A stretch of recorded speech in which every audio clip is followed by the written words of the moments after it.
right, we're here in Puerto Banos. Yeah. Waiting for the weather to calm down, water condition to become better, and to get out there as soon as possible, man, huh?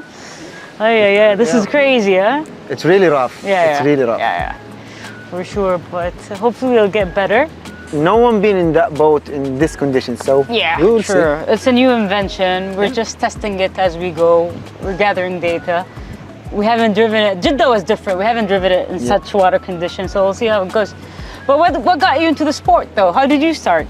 The motorized thing, it's a long story because I start early. By 15 years ago, I start drifting, and then I start doing some sanding, motorbike.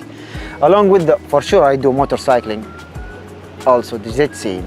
I do the jet skiing now. It's 15 years, 14 years.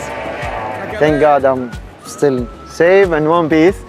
So no injuries, mashallah? No, thank God, alhamdulillah, nothing. Alhamdulillah. So yes, when I hear about the E1 and I take that chance, I said yes, for sure. I will never say no to this because it's a new thing, a new generation, something new. And the most important thing, it's environmental sustainability. Work fine with it. So that's basically what I do. Well, for me, it started since a young age. I always say it goes back to my parents, honestly. My dad was crazy about cars, off-roading, but my mom as well, surprisingly. She used to have her own 4x4 car, and she used to go to the desert, you know. Because in Saudi, when it's winter, all we do is we go to the desert, man. That's basically our playground.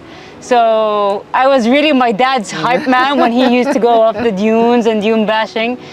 I mean, comparing to my siblings would run out of the car and I would stay there, you know. I was like, Mama, go higher, yes, faster. So he knew that I was, okay, she's my daughter for sure, right?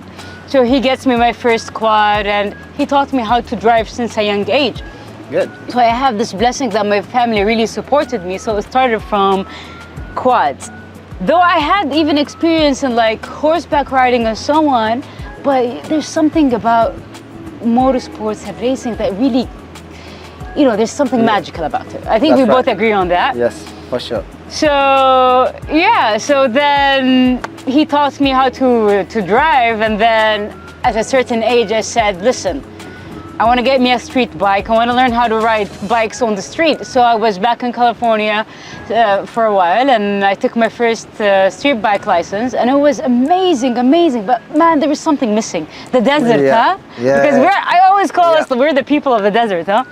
So I decided to go into dirt bikes, and I fell in love.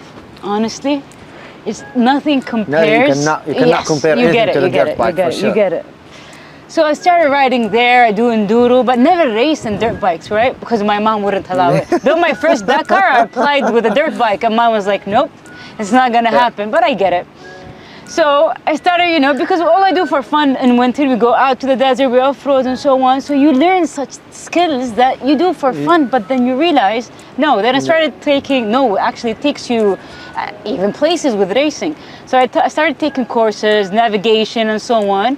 Well, thank God, you know, I lived my dream. I'm still living my dream. I did Paris-Dakar twice, racing for 14 days, and they call it the toughest rally in the world for a reason, man. I'm telling you. I've seen men cry, you know, and just for me to participate and push top 16, that was amazing. I did it for the second year, and then we traveled all around the world doing the Baja, and the beauty of it with racing is that you compete against talent and skill. You don't compete against gender. So what does that mean? Once the helmet is on, you're basically competing against skills, right? Everyone is eyeing that finish line. Alhamdulillah, we did amazing in the Bajas. And now we're here for this amazing project, a new invention that, I mean, it's gonna transform racing for sure. It's electric, it's a new thing. Imagine F1 boats, but electric with foils. And the beauty of this is like they got people from different backgrounds. For example, yourself, you have experience in boating. On the other hand, I don't, but the beauty of it, we're all trying to learn, right? How does it work and what's the advantages, disadvantages, and so on.